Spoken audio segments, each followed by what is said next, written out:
Let's get All right, we are back. Episode 14 of Morning Shootaround, and a very special episode because we have our first, I think it's our first non-active lacrosse player. Is that correct? Thank you for saying Yeah. active. Tyler Johnston, Canadian actor. We'll get a little bit more into your intro in just a moment because this is a show that's just dominated by Tyler's right now. Jamie behind the camera, our guest, and of course the man who built the place, Tyler Pace. Delbs is here as well. What's going on? And Tino. Yeah, I'm also here. But I know Pace wants to get right into his recap right off the bat. So Delbs, you want to hit that button for him? Pace, are you ready? This is your Week 5 playoff recap, and Buffalo wins again. There you go. That's it. The end. The end. Yeah, shocking. Okay, let's get into Who would have thought? Again. we can break that down a little bit more. But our guest for the episode, Canadian actor best known for his roles in shows such as Smallville, Supernatural, and Letterkenny, among many more. Also an avid lacrosse fan that can, on occasion, be found at Rogers Arena attending Vancouver Warriors games. Tyler Johnston, welcome to Morning Shootaround. How are you? I'm doing well. Thanks for having me. I'm very excited to have you here. A friend, or I guess sort of a mutual friend in Adam Levy, who is, I know, someone that you somewhat recently did an interview with, reached out to me after you guys had done this interview, and he said that between the two of you, Morning Shootaround was brought up. So as soon as you mentioned that, that's when I sent you the DM, be like, "Hey man, would love to get you on the show if you're interested. We'd love to have you out here." So very excited we were able to make this happen. Same. Okay, well, we have a lot of stuff to be able to get into with you. Of course, you have like a pretty active and ongoing acting career, but I want to start with the lacrosse stuff. First of all, like I was on your IMDb throughout the week here, and it says that you're listed as from New Westminster, but from my understanding, you played lacrosse for Coquitlam. So, A, like, how did you get into the game originally? And B, where did you play for? So I was born at Royal Columbian Hospital in New Westminster. So that's where the New Westminster There it is. Told you, is Tino. on the Called it. IMDb. Grew up in Coquitlam.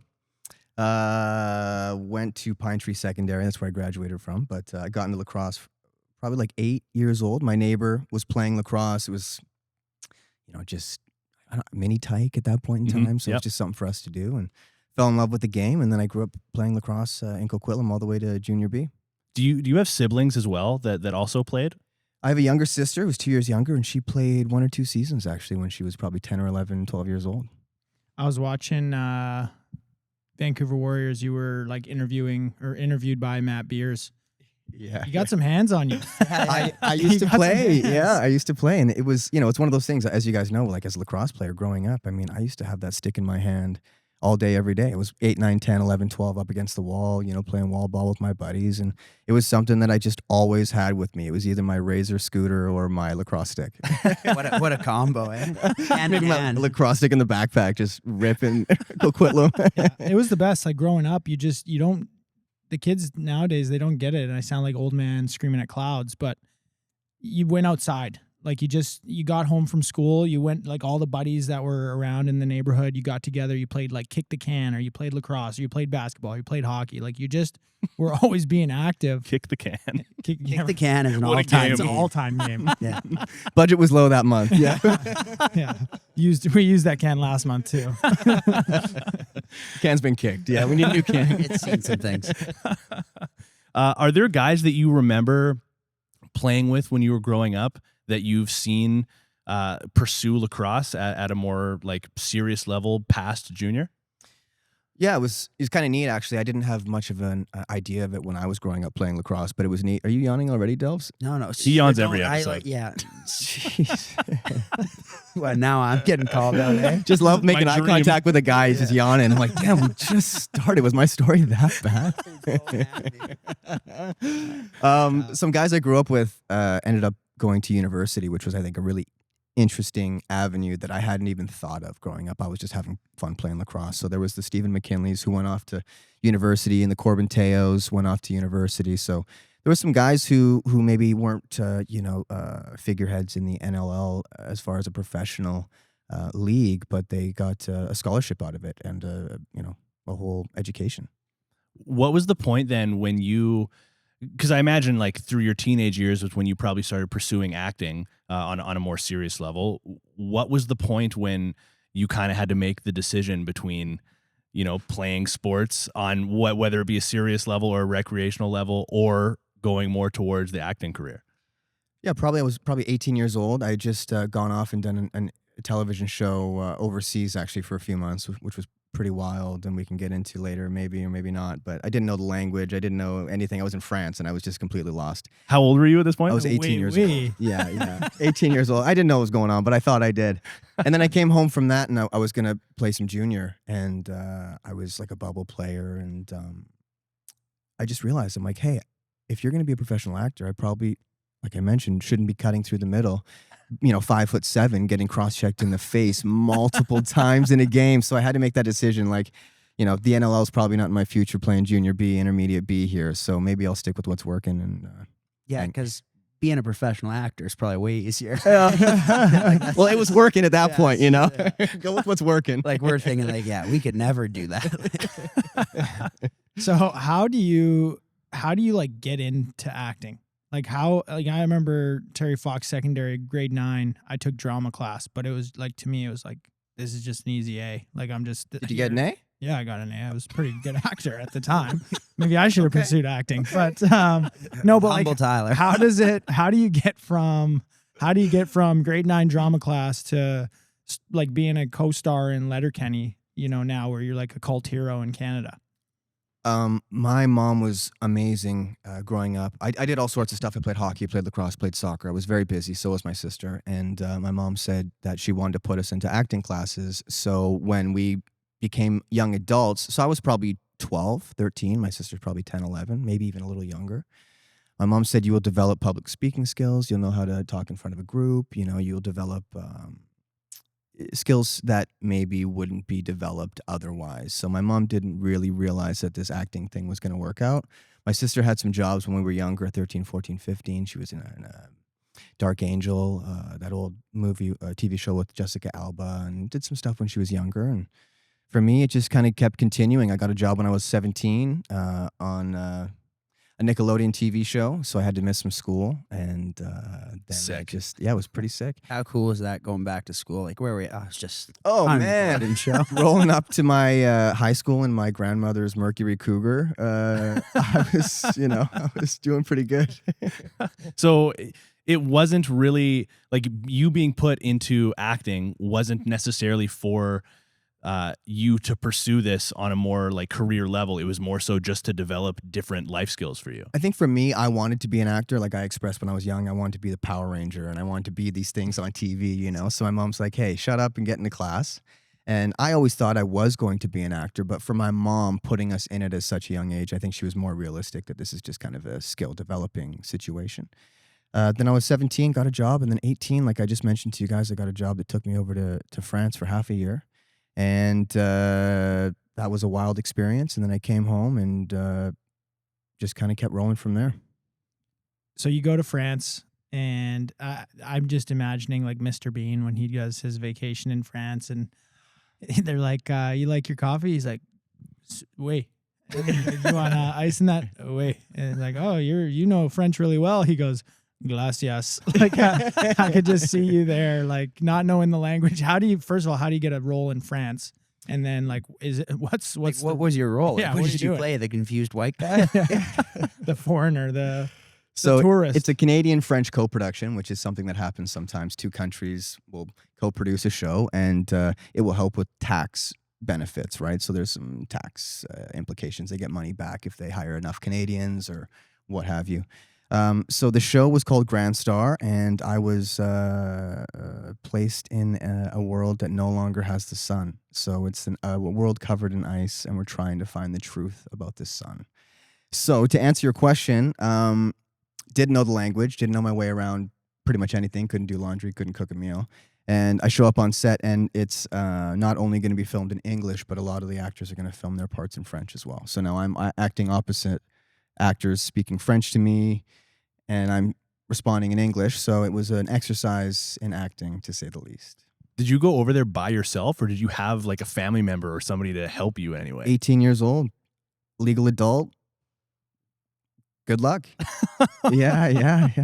Good luck. And I was a pretty good kid. Like I wasn't really drinking or anything back then. I came home and I was drinking pretty good. But Yeah. I came home Not anymore. Develop it while you're over There there. would have to be like a lot of trust from your His- parents. his Just be like, yeah, buddies- like yeah. he'll be fine. It's just 6 months. Yeah. He comes home, his junior B buddies are like, hey, let's use some of that Nickelodeon money. That's fine. You got the next pack. Yeah. I want to explore a little bit of your junior B days here because I was telling you before we started recording, I did a little bit of a deep dive and found out that you played in the Founders Cup in 2007. And for anybody that doesn't know what the Founders Cup is, it's the National Junior B Championship. So this tournament was in Kamloops, British Columbia. I have some of your stats here, but I want to see what you remember about that tournament before I go into it. So, like, tell us about that team, anything you remember about it, and then the tournament. How was your experience? Do you have like anything information in front of you? Yeah. Do you want me to just go down it? Was the coach was Bill Bradley, right? Does it say? Yes. Yeah, so the coach was Bill Bradley, who was a legendary lacrosse player. He's tough as nails, right? And he used to tell us stories at practice. He's like, if your player's acting up, we used to just beat each other up back in the day. It was like, well, coach, it doesn't really work like that anymore.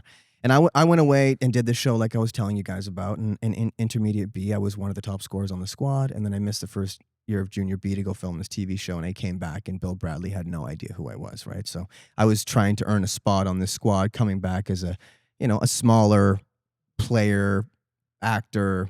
I don't think I was in Bill's good books.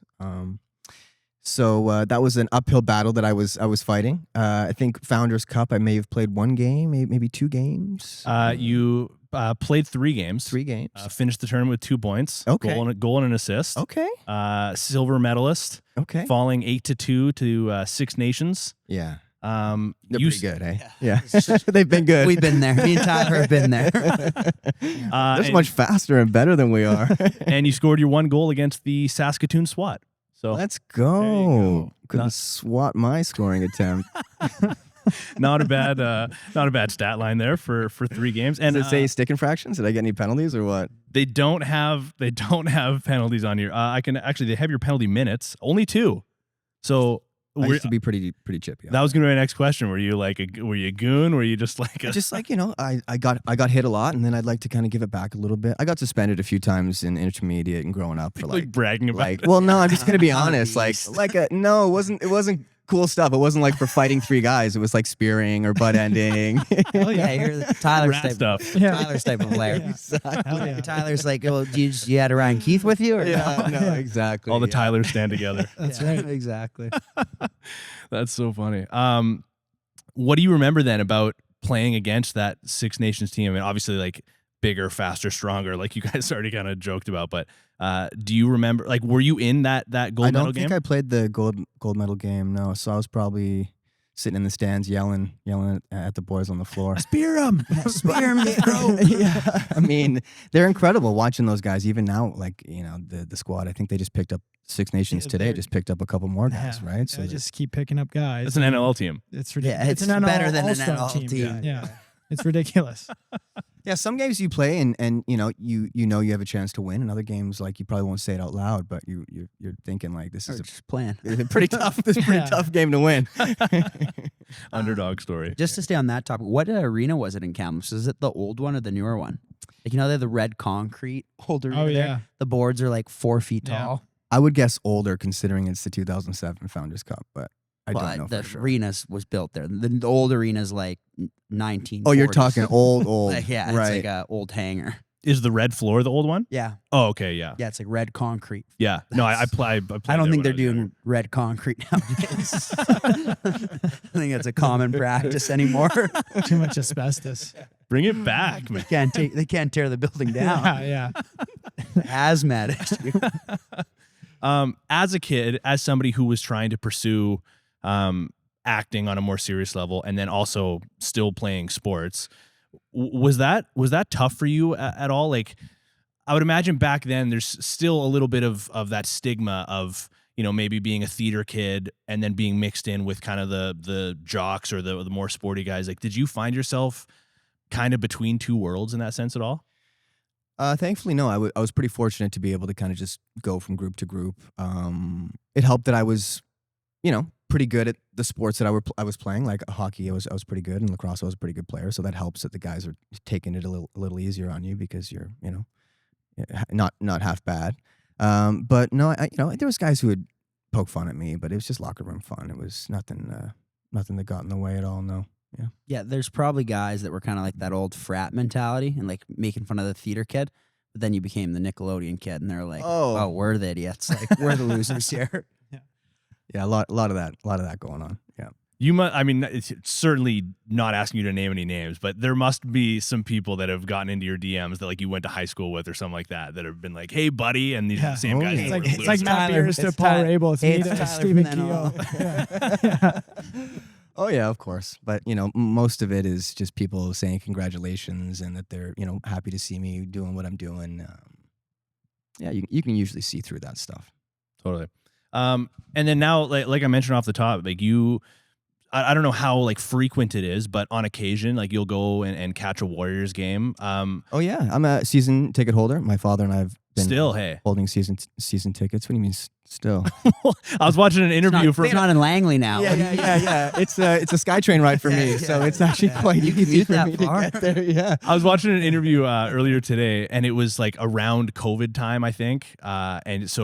Or it was before COVID, and you were talking about how you and your dad were season ticket holders. So I wasn't sure if that still carried over to present day, like with an ongoing schedule. Lacrosse has always been something that my dad and I have enjoyed together. So even going and watching the Junior A, Minto Cup 2010, my dad and I were there, and my uncle were there. Like we used to go to the Junior Adanac games all the time, and having these Warriors tickets gives us something to look forward to. It's a certain amount of games out of the year that we know we're going to be locked in for a night out, and first couple years were a little, tough. Not a lot of wins going on, but lots of effort. And this last season here was incredible to be a part of. I'm actually wearing my Warriors hat backwards right now. So No Roughnecks hats here, eh, Tyler?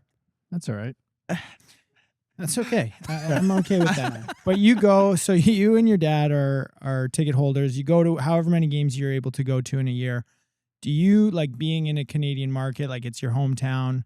Do you find like you're having to like duck away from people asking you for pictures and autographs and stuff? Like, do you run into that at a Warriors game or a little when you bit. go out? Yeah, it's sort of the demographic of the show, right? Lacrosse players and hockey players and this sort of thing. So I'll shake some hands and take some pictures some games. And, being a lacrosse guy, I know a lot of people from the lacrosse world at those games anyway. So it's a nice little reunion of sorts. But I'm always happy to chat with people and take some pictures. And it doesn't get too bad for me. Like my co-stars on the show, like Dylan and Andrew, who play the hockey players, if they go to an environment like that, they'll be taking a lot more photos. Especially Dylan, who's got the huge jaw and the long hair. Like he's very recognizable. Where I kind of go under the radar a little. I saw him at the Roxy after we beat the Warriors one time, and I was like, "Hey, that's Dylan." And that was the end of that. Did you say hello to him? No, I didn't say hello. What an awesome story, I man. didn't say hello. He was at the Roxy, huh? Yeah. Allegedly, he was at the Right, Roxy. right. Sorry. We can cut that. I feel a little nervous now. No, but like, do you find, like I asked that question already about you having to sign autographs or take pictures or shake hands. Do you ever get like annoyed with it or like bored of it or like, leave me alone, I'm with my dad, I want to watch the game? No, as long as people are respectful, I'm totally okay with it. There's certain nights at the bar or whatever where a guy will put his arm around me and you're taking a photo with me now, come over, meet my friends. It's like, I will just ask and go about it. Especially if they're like just obliterated. Obliterated. They're 17 beers deep. Exactly. They're just like, Exactly. man. And they think that they know us because of the familiarity with It's like the TV show. parasocial kind of. Yeah, and I'm okay with it 99.9% of the time. But, there's always going to be people out there that ruin everything. Yeah, just like us NLL players, it's just all the time, right, Tyler? Yeah. You want to wear hats. Can't even go to Thrifties anymore. Oh, man. Not because the people, crazy. we just can't afford the groceries. Yeah. This is back-to-back episodes for you now, Tyler, where you've sounded like such a fanboy. You're like, hey, isn't that guy? I know. Yeah. Hey, it's me from the league. Yeah. Hey, he's like just moving forward. I'm like the annoying guy. Hey, come say hi. Like, see, these are my buddies. He's like, who is this guy? Yeah. Okay, let's get into your role on Letterkenny here a little bit. So for anybody who hasn't watched the show, if there is anybody, in that category. You play a character named Stewart. You are part of the Skids, and you are sort of like the leader of the Skids in a way. Not sort of, definitely. Okay, the leader of the Skids. Talk us through like how you find yourself in this role. Like, how do you get yourself onto that show? Okay. Maybe 13, 14 years ago, I did a miniseries, the Don Cherry miniseries, actually. So I played young Don Cherry, and Jared Kiso, who went on to write and create Letterkenny, played older Don Cherry. So he was playing Don from like 20 till 65, and I was playing Don from 15 to 20. So we met on this show. We're playing the same characters, so we spent some time together, and I was trying to figure out his mannerisms and his characteristics and stuff like that. We became quick friends. He was only like 3 years older than me or something at the time, and we became friends over the years. He lived in Vancouver for a little while, and then when the YouTube series was doing well, he says, "Hey, I'm hoping to make this into a TV show, and I want to make you the greasiest skid imaginable." And I was like, let's go. I was like, some people in our industry have great intentions and hope to get projects made, but it's a lot of work, and there's a lot of steps that are out of people's hands, right? There's a lot of decision makers. So as much as we want to make it into a TV show, it doesn't always happen that way. So I was like, yeah, Jared, I'd love it, buddy. Give me the call, and I'm there. And then 6 months, 7 months later, I got the call, and it was on. It was 6 episodes. A web series is what they called it back in season 1. So low financial risk for the studio and the streamer, and it was a big success. And so then they went season 2, 7 episodes, and then the season order kept growing from there, and it became a full-fledged TV show, not just a web show. And the cast. I've got a great story actually. Oh, let's hear it. About the Don Cherry audition. So I'm in Toronto for the callback, and Jeff Woolnow's the director. I do my scenes, and I felt pretty good about them. And then, you have a little interaction after, kind of just asking some questions and stuff. And he goes, "Hey, Tyler, that was great." He's like, "So I just have to ask, what hand are you?"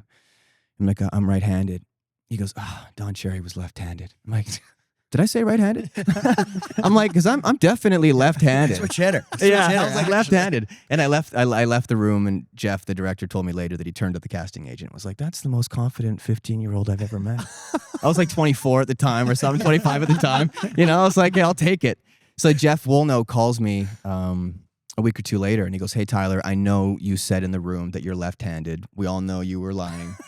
He's like, "But I need to know, because like we were filming on ice hockey stuff, right? So there was hockey plays and action that needed to take place." And he goes, "I need to know you're able to play left-handed." And I was like, "Jeff, I grew up playing lacrosse. I scored more goals left-handed than some of my left-handed teammates." He goes, "It's exactly what I needed to hear." Oh yeah. Hung up the phone, had a quick panic attack, and I was like, he went in the driveway, just like, with oh my a piece of plexiglass, left-handed wrist. exactly. He's like, "Well, we're playing hockey, not lacrosse." Their parents are like, "What are you doing? Like, what's going on?" "Just working on my game." just You stopped needed- playing 10 years ago.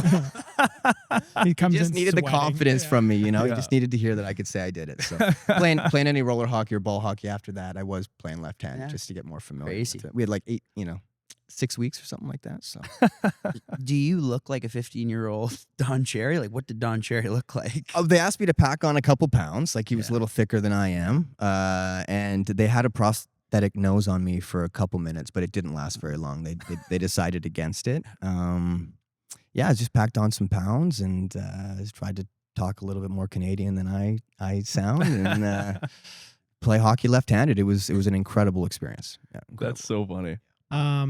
You also played in Slapshot 3, The junior league. the junior league. So you get that. You get the Don Cherry gig. Yeah, dude. I'm You living. get Letterkenny. Yeah. Like you're getting sort of these hockey-esque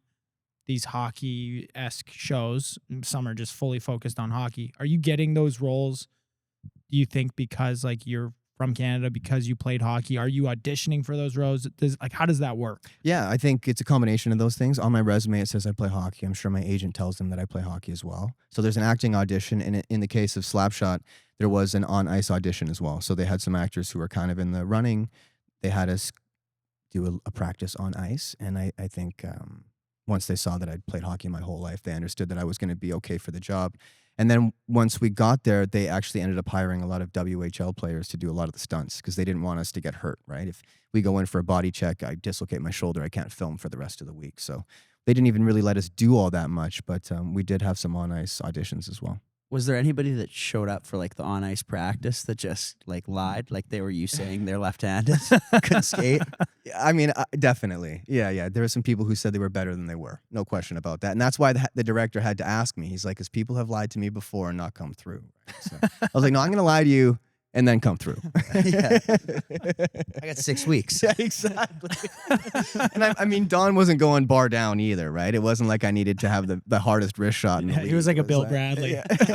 Puck doesn't leave the ice. Fighting his teammates in practice. Yeah.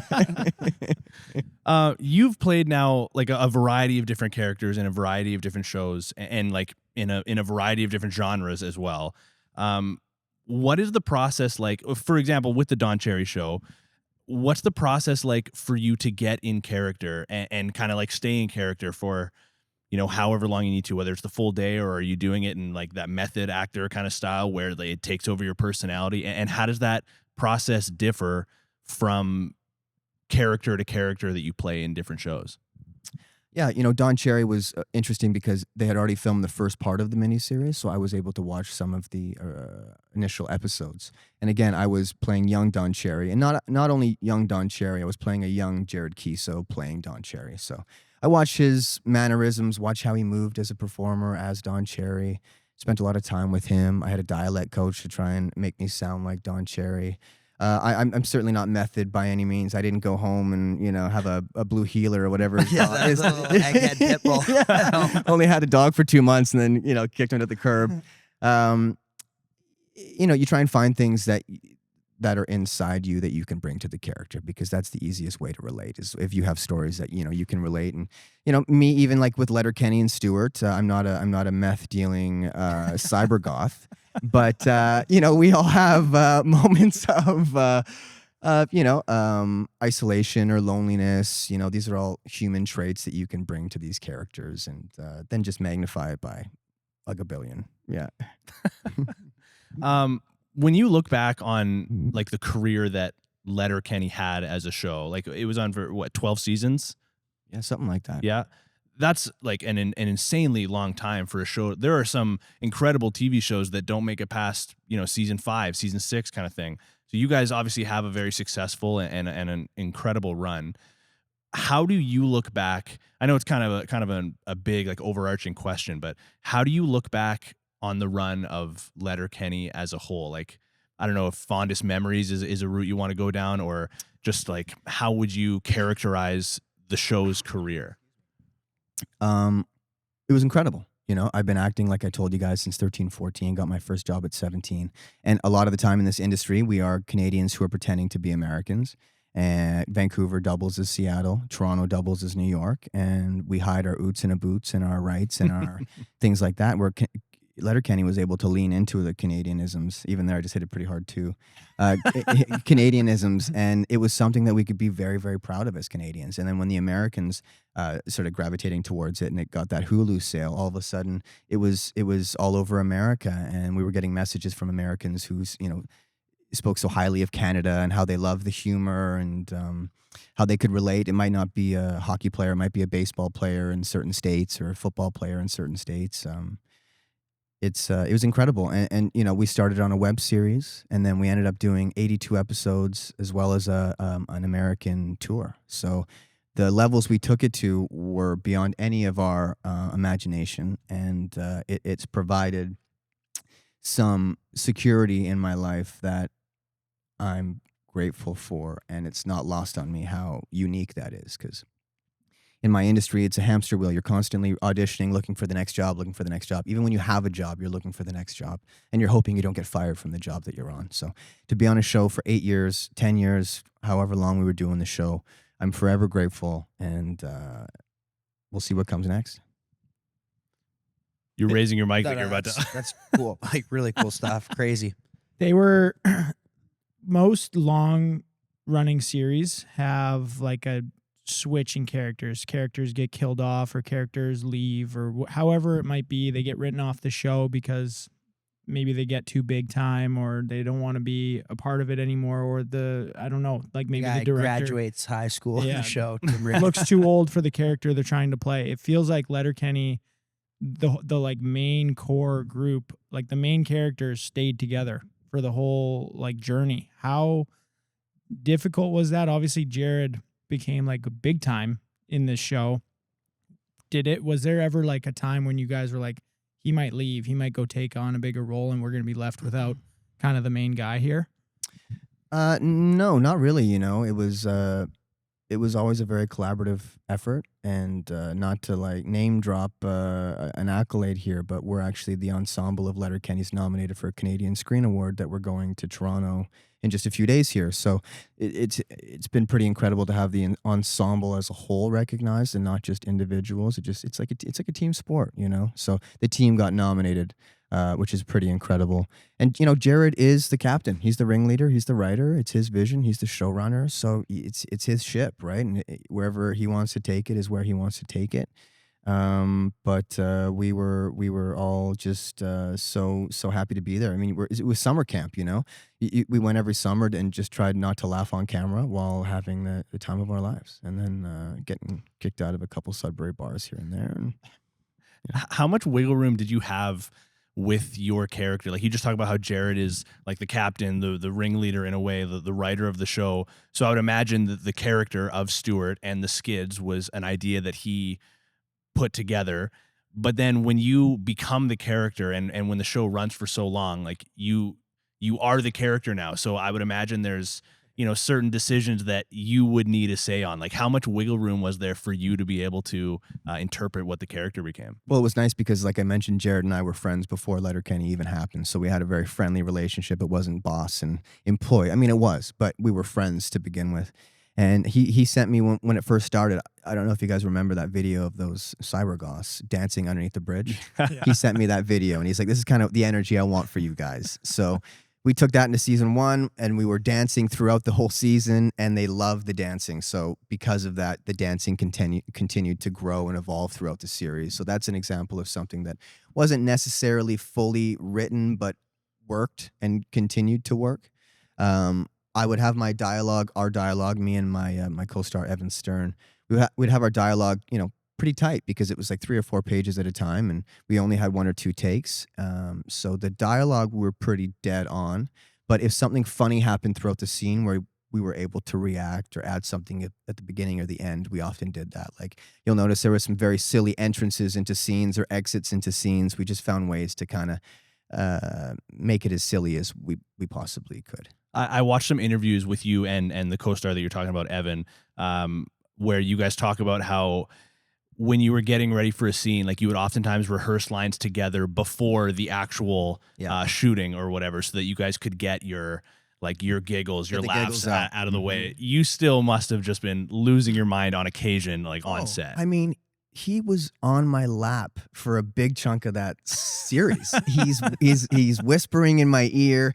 His character is so clearly in love with my character. We had to be as comfortable as possible. So thankful that we were very comfortable. And if he did something, I just went with it, and vice versa. So, you know, there's only so many people that you can have relationships with like that. And in my fairly long career, he's someone I've worked with the most by far. Are you guys like ever like finishing a scene? Like, you guys are kind of like, we smoked that. Like, we killed that, man. Like, you guys just are on your own little tag team. You're like, man, we're just beasts. Meanwhile, director's like, hey, we're going to need to go again, guys. Because that was, I don't know what you were doing. Sometimes Jacob, our director, would be like, hey, not sure what that was. We'll try something else this time. Everyone's uncomfortable now. Thank you for that. HR's here. She needs to talk to you now. Yeah. So you say you got one or 2 pages of dialogue per scene kind of thing. Like 4. 4 pages. 5. Facer can't even read. It's okay. Game recaps. That's a lot. Dude, it's a lot. It was a lot. That's a lot. And a lot of words I didn't even know. Sure. You know, words I'm not familiar with. I can't even spell hors d'oeuvre. So 4 or 5 pages of dialogue. Like, how long does that 4 or 5 pages take to actually film, to get like, this is the final cut, we've got everything we need, go home. It depends how many actors are in the scene. Like this scene here, we'll have to have a couple different setups, right? Tyler knows. So you'd have to have a couple different setups for coverage. So coverage is what takes a lot of the time. So you could have one camera here, which is the, sort of establishing shot, and you could only have that. But if you want to get in on reactions, you would have to do kind of coverage is what they call it. And that is often when it takes longer. In our case, we had 2 cameras. So we would sometimes do a 2-shot and then single shots. We moved quick, man. We were in and out of scenes within 2 hours in some cases. So Wow. yeah, we shot a whole season within like 20-something days of shooting. So like I mentioned, if Evan and I weren't prepared to do the scene, we would drown on camera. And that's the last thing you want to do is show up and not know your lines and just hold up the whole crew. And when you say like 20-something days, is it like 20-something days straight, like 10-hour days? Is it like 8-hour days? Yeah, like what's kind of the vibe? 10-hour days is usually what we did. Some TV shows will go 12, 14, 15-hour days, but that gets really, really expensive. And we didn't have a budget to be going crazy, overtime. So it was, Monday to Friday, 10 hours a day. Yeah, 10 hours a day. I worked on Pirates of the Caribbean. Really? Swept the floors. Yeah, Swashbuckling. Yeah. We've got one of the like big, I guess, money guys. Would you say he's a money He's guy? not really a money guy. Just one of our gives guys the we guys played jobs. with. He gets the contracts for building the sets. Okay. So we were like carp helps and like contractors kind of thing on Pirates of the Caribbean. But still to this day, I remember Paul McCartney had like a cameo in that one, and he was on set the one day. Like we couldn't even go use the bathroom. It's like he's not in the bathroom. Like we were not allowed within like where you were going to plant a camera or something. Yeah, on them, exactly. Like, they didn't trust us, eh? That's pretty cool though. Yeah. Who's like the sorry? No, go ahead. Who's like the biggest? Who's the biggest star you've like been around? Like as far as other than the Prince? Yeah, that's right. Prince. You heard it. You heard it, guys. That's unreal. That's amazing. This is always such a funny question because now I'm just going to name drop every celebrity I've ever met, But season 1 or season 2 of Letterkenny, we won the Canadian Screen Award for Best Comedy, and we went backstage, and Dave Chappelle was backstage. Whoa. And we had a little tray of whiskey, and he says, hey, congratulations on being the funniest show in Canada, and he cheers to us, and we had a shot with Dave Chappelle, so that was pretty incredible. On that Letterkenny live tour, we stopped in Los Angeles. We did 2 shows, 2 different nights, and Ed Norton and Brad Pitt came to one of the shows. And then they came backstage and met us after and shook our hands and told us they were fans of our show. And it was crazy, crazy incredible. And I just remember I made eye contact with Brad Pitt. I was like, hey, it's nice to meet you. He said, nice to meet you too. And then I just turned and left. I was like, I nailed the introduction. Nothing else needs to be said, because that guy has such an aura about him. He's sitting in the corner trying to be as low key as he possibly can, but he's still just glowing. Just so Brad Pitt. So gorgeous. What's up, Brad? I'm Tyler, and I'm left-handed. Hey, sir, that's Brad Pitt. We should tell him to come meet our friends. yeah, for sure. Yeah. So those are some pretty big names there.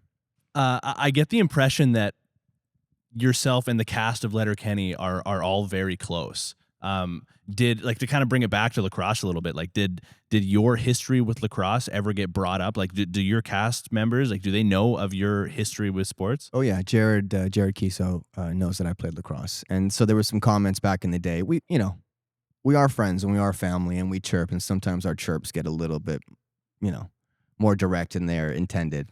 And there was a couple comments about who would win in this battle or that battle, and I remember Jared just being like, hey, Tyler grew up playing box lacrosse. He's tougher than, he look, so it's like. He'll get gutless. Yeah, exactly. Spearing, butt ending, Before you know it, the whole cast is sock wrestling. We had earlier today, my girlfriend was like, who's on the show tonight? And I told her you were on the show. She looked you up. She's like, he's 37? He looks so young. Does that help? I watch shows now, and it's like you get cast as a 15-year-old son or daughter or whatever, and then you look those people up, and it's like, oh, they're actually 25 years old. Mm-hmm. Does that add a layer of versatility to your what you're able to do? Absolutely. It was very beneficial for a while, and then it gets to a certain point where it's just you're not really carrying yourself as a teenager anymore. Like I can't go into a room and pretend like I'm 15, 16, 17 anymore. It's just weird. It's just kind of weird, you know? So it worked for a certain while, and then there's a certain point in time where maybe it was a little tricky because I'm not playing high school, I'm not playing university, I'm not playing dad roles yet either. So there's probably a little area where it's going to be a little confusing for me. But, you know, as long as I keep my hair and I'm not just a young-looking bald guy, I think I'll be okay for a couple minutes. I wonder who he's talking about. No, I'm not talking to anybody here. I'm not talking to anybody here. Don't do that to me. Things are going well right now. Yeah. Yes. Can I ask some questions about lacrosse? Can we get Absolutely. back to what I, get back to me in a bit maybe, but I have a couple questions too, because I've been playing lacrosse my whole life, and I go and watch lacrosse now, and I find it still very fascinating. It's faster than ever. And some of the things, like I watch you boys out there, and I have to, like, first off, why doesn't anyone do up their chin strap? Looks cooler. And Is it a vibe? Also, like the old guys, like it's so if they do get popped, like the helmet gives it a little pop. Easier to get a call, maybe. You'd rather have your helmet pop off than stay on. Is that kind of the? There's not many guys where the helmet actually like pops off. The chin straps are like down to here. Like down to the Adam's apple. It's crazy. I would say those chin straps aren't doing much, and it's way better. Even when they are attached properly? It's like a requirement. Like that's why Right. guys just have it. And Like, when So they like tilting your are- visor up like this. when they are like Exactly. in between your cage, like strapped onto your face, basically, it's pretty uncomfortable. Like it's not the ideal. it's like mouth guards. Like the guys should probably be wearing mouth guards, but it's like it's not as comfortable. So we're just like yeah, you can't talk as well. Like you know, even jocks. Some guys don't wear jocks, and it's like you can't. Whoa. That's crazy. You can't like you chafe, or you like it feels uncomfortable. If you've never worn a jock, you're like not gonna start wearing a jock now, kind of thing.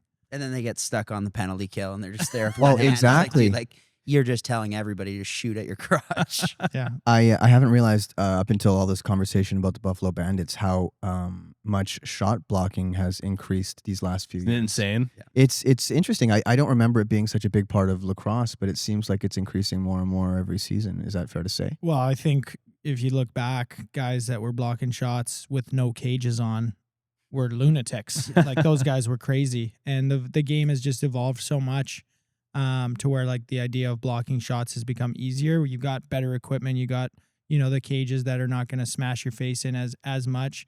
It still does it hurt? Of course it hurts, but Buffalo has kind of built their defense around guys that are willing to do it, and that's like the biggest thing is that not all guys are willing to stand in front of those shots all the time, and it's more so like that old school mentality where like I don't care, I'll block this shot. And guys like Paul Dawson are now like reinvigorating their career at a relatively Didn't old he age. set the record by like 30 block It's shots crazy. this year or something? Yeah. And the interesting thing about like Paul Dawson specifically, so Tyler, if you don't know this, like he was a goalie in junior.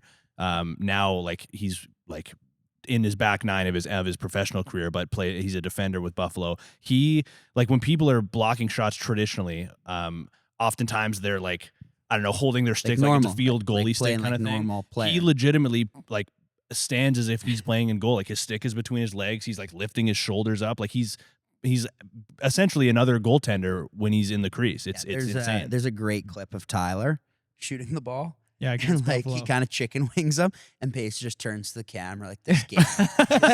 Yeah, like we're playing Buffalo, and it's like Dawson's the front line, and then there's another player behind him, and then you can't even see their goalie, Matt Vence, behind the two guys. Like I'm shooting at two guys, then got to get it past the best goalie to Can't ever get play. past the meat It's shield. ridiculous. And how do you feel about that, being a goalie? I mean, I think it's hard to do. Like, I think some people think that, like, oh yeah, like it's just willing, but like you also have to like not screen the goalie because like there's a chance if Exactly, that right. guy's in that lane and he doesn't soak it, like he's just a big screen. Right. Like, and I think it's kind of finding that fine line between how efficient can we be at blocking the shots without it just being like, hey, we're screening the goalie, so even if he wants to make a save, he can't here. How did you become a goalie? Older brother was a goalie, so Okay. like sibling rivalry, right? Right. Like you just kind of want to say like, my brother's a goalie, I want to be like him, and then I want to do it better than him. Right. So kind of Mission accomplished. Well, that's debatable. Let's not say that. I always wonder like how guys become goalies because it's a hell of a position to play, especially. Usually in it's because they lacrosse. can't run as Fat fast as can't the run. other kids. Oh yeah. my! Or they don't want to No run. way! Yeah. You're in great shape, and Matt Vince seems claw. like he's in good shape Yeah, too. let's not compare us. Yeah. We're different builds. Matt builds. Vince, Matt Vince His is in biceps great were shape. like, you Yeah, know? He's jacked. Yeah, he looks like he could play NFL running back if he Right. wanted at this point. right. Yeah, he's jacked. Delbs is not jacked. He's, you know what he's built like? His pro comp would be like Peyton Hillis. You know, the guy that was the Browns running back? No. Madden cover athlete, but okay. Okay, I'm gonna ask one more question, then we can go back to whatever you got. You guys could run your own podcast again. But another thing I've noticed is like being a lacrosse player who grew up. You know, I was an offensive player, but I would change. I'd play offense, and then I'd play defense, and then I'd get off. Up, down, off. Up, down, off. And now it's very clearly transition. And I've noticed, like, during some games that the transition change does cost the team a goal. The guys are so worried about getting off the floor that it leaves a fast break, and it's turned into goals a few times. And it's just, I'm just wondering, when did that happen, the full transition change? And it feels like that's just the game now moving forward, right? Yeah, I think like my understanding, there was a couple teams that kind of held on to it for a long time, that doing like the up, down, off.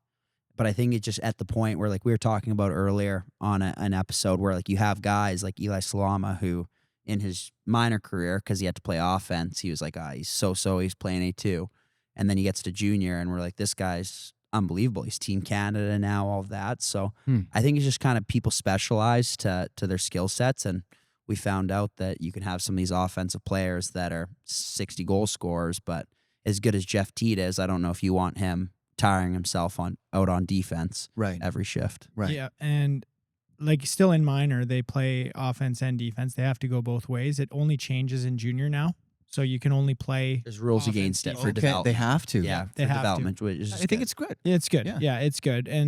But like Christian alluded to, like it does hinder some players' confidence because they might be way more defensively minded or way more offensively minded, and they have that specific skill set. And so they get put on lower teams when they think they should be like, hey, I'm scoring more. I got my stick skills are better than half the kids on the A1 team. How come I'm not on that team? But it's because you're a liability on the opposite side of the floor. Right. And if we look at sort of the build, I guess like the actual physical attributes of offensive players in professional lacrosse and defensive players in professional lacrosse, it's like apples to oranges.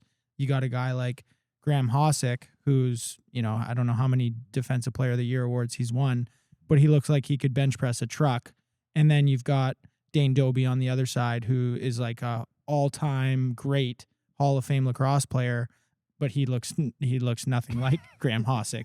Can't move like Graham Hosick, can definitely not bench. He has a funny line where he says, "I've never seen anybody bench press a lacrosse ball into the net." Yeah, when we were early on in Calgary, It's a great line. Yeah.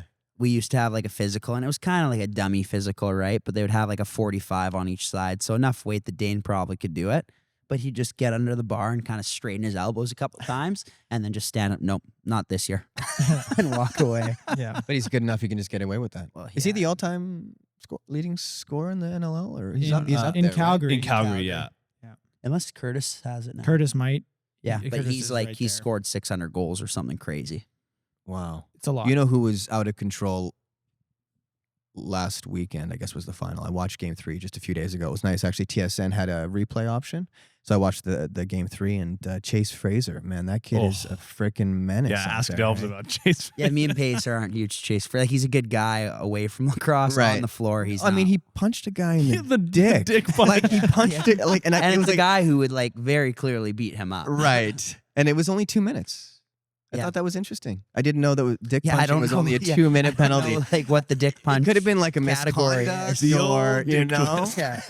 And I think it was Messenger, right? Yeah. And he just Yeah. crumbled. It was Yeah. like, Yeah. wow. He plays that role pretty well. Like, and I think he kind of likes that. Like, Oh, in the NLL, he must like love he gets it. like a lot of people don't really like his game that much, and kind of the way he carries himself. But Yeah, he plays the heel. He's yeah. like the perfect yeah, heel. he's like a WWE bad guy out there. He Yeah. seems that way. Mhm. And Pat McAfee, He's yeah. loving him right yeah. now. Yeah. Well, he Which is scores great all for the these league.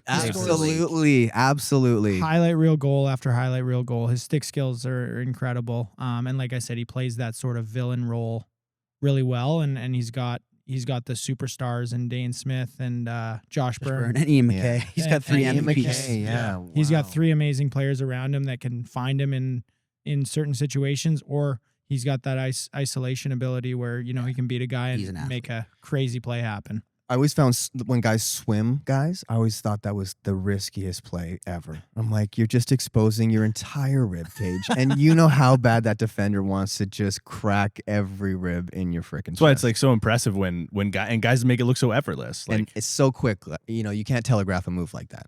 Yeah, some of these guys are just athletes though. Like he's like, I'm gonna assume like he's probably 210, 215. Yeah. Like he's a pretty big human walking around, and you just Is this kinda- Fraser? Yeah. Yeah. Okay. Yeah, so like I think he's kind of like half the time he's as big as the defender that's Right. trying to hit him nowadays. So I had someone say to me last week about Chase Fraser, like if he would just shoot regularly, consistently, Maybe he'd he'd be a score, 50 he'd goal score scorer. 40, 50 goals in the league. Opposed to one hand behind the back kind of thing. yeah, Hey, it's working.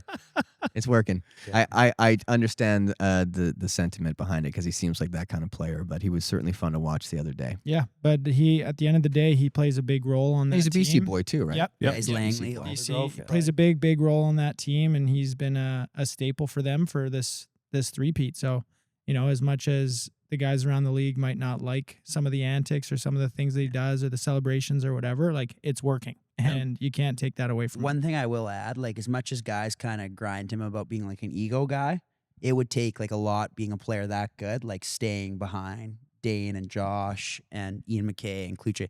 Like he plays a role on a really good team, and he's never said like, no, I want to be traded somewhere else where I can be the man. So as much as we do grind him about that, he's clearly has some level of humility. And I will say, I'm a lacrosse fan to begin with, but I have very much enjoyed the last couple of years with the league sort of establishing different characters and different figureheads and stuff because it makes it easier to gravitate towards the games. Like even it being on TSN and NLL Plus, it allows fans to really get to know the teams and the players on a more deeper level instead of just the team logo. You get to learn the players and sort of the way that they play and different conflicts within the game, which was always a very fun part of my game when I used to play. I love the one-on-one defensive battles throughout the game, the comments that were made. It's like, Delbs, you missed me that last time. You're going to get me this time. Or it's like, you can't stop Tyler when he's out there. And I love the chirping within. Yeah, we're a little more offside than that these days. Yeah, well, we're on the podcast, so